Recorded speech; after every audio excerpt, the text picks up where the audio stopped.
گرامی، اگر اقتدار صحیح طریقے پہ چل رہا ہوتا اور مسلمانوں کے حالات ٹھیک ہوتے اور عقائد صحیح رہے ہوتے، عزیزو یہ تو سوچئے 25 برس تک رسول کے بعد جو مسلمان فتوحات کے نام پہ یلغار کرتے رہے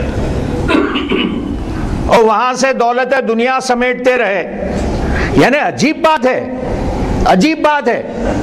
میں آپ کے سامنے ایک بات عرض کر دوں، ایک عجیب بات ہے کہ جب فتوحات میں سونے کے کنگن آئے ہیں تو مسند اقتدار پر بیٹھنے والے نے ایک صحابی کو بلایا اور اس کے ہاتھ میں سونے کے کنگن پہنا دیے۔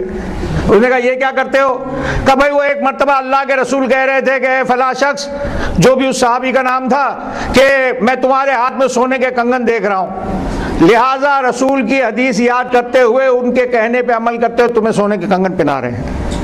یعنی یہ حدیث تو یاد رہے گی آپ کو، من کن تو مولا یاد نہ رہا۔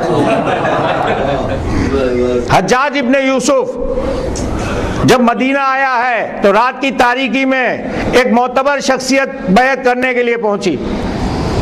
انہوں نے کہا اس وقت کیوں آئے ہو؟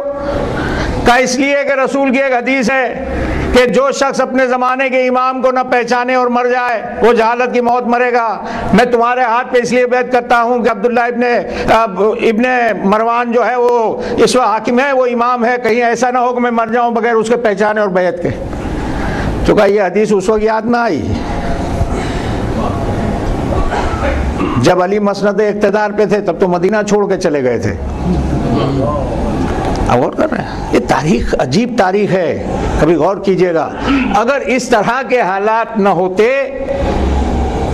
تو عزیزو حسن ابن علی کو صلح میں یہ پہلی شرط لکھنے کی ضرورت نہیں تھی کہ آج سے حاکم شام یہ وعدہ کرتا ہے کہ وہ کتاب خدا اور سنت رسول پر عمل کرے گا۔ کبھی صلح حسن تفصیل سے پڑھیے صلح نامہ، وہ صلح نامہ ہے یا حاکم شام کا اقبال جرم ہے؟ بھئی اگر وہ عمل کر رہا ہوتا تو کہتا حسن یہ کیا بات کہہ دی تم نے، میں تو پہلے ہی کتاب خدا اور سنت رسول پہ عمل کر رہا ہوں۔ اس کی خاموشی یہ بتلاتی ہے کہ عمل نہیں کر رہا تھا۔ درود پڑھیں محمد و آل محمد۔